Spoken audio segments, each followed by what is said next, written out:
আমার নাম সাবা, আমি একজন স্টুডেন্ট। আমি আপনাকে একটা প্রশ্ন করব জাকির ভাই, একজন পুরুষ বেহেশত। আসসালামু আলাইকুম দোস্ত। এক বোন প্রশ্ন করেছে ডক্টর জাকির নায়েককে, মুসলিম মরার পর জান্নাতে গিয়ে হুর পাবে, মেয়েরা কি পাবে? আসুন দেখি। যখন কোন পুরুষ জান্নাতে যাবে সে সেখানে হুর পাবে, সুন্দরী মহিলাদের।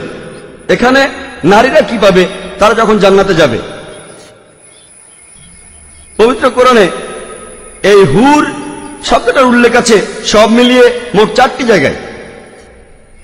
পবিত্র কোরআনে সূরা দুখানের 54 নম্বর আয়াতে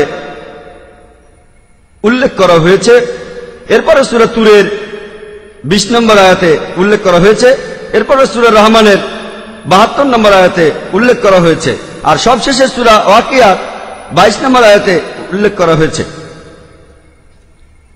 আর এখানে বেশিরভাগ অনুবাদে, বিশেষ করে উর্দু অনুবাদে, এই হুর শব্দটার অনুবাদ করা হয়েছে যে সুন্দরী মহিলা। যদি এই হুর শব্দটার অর্থ হয়ে থাকে সুন্দরী মহিলা, তাহলে মহিলারা জান্নাতে গিয়ে কি পাবে? সত্যি বলতে এই হুর শব্দটা হলো বহুবচন, এক বচনে হাওয়ার, যেটা পুরুষের জন্য প্রযোজ্য, আর হাওয়ার এটা নারীদের জন্য প্রযোজ্য। এখানে আসলে হাওয়ারের চারিত্রিক বৈশিষ্ট্য বোঝানো হচ্ছে। এর অর্থ বড়, সাদা, সুন্দর চোখ। এখানে বিশেষ করে সাদা চোখের কথা বলা হয়েছে।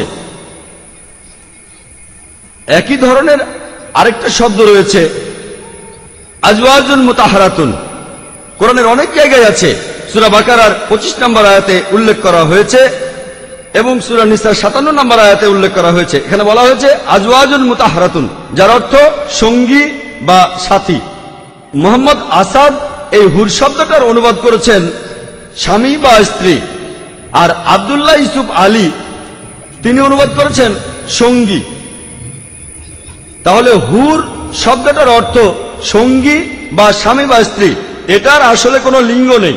পুরুষরা জান্নাতে গেলে ভালো মহিলা পাবে যাদের চোখ বড় আর সুন্দর, আর মহিলারা পাবে ভালো পুরুষ যাদের চোখ বড় আর সুন্দর। আশা করি উত্তরটা পেয়েছেন।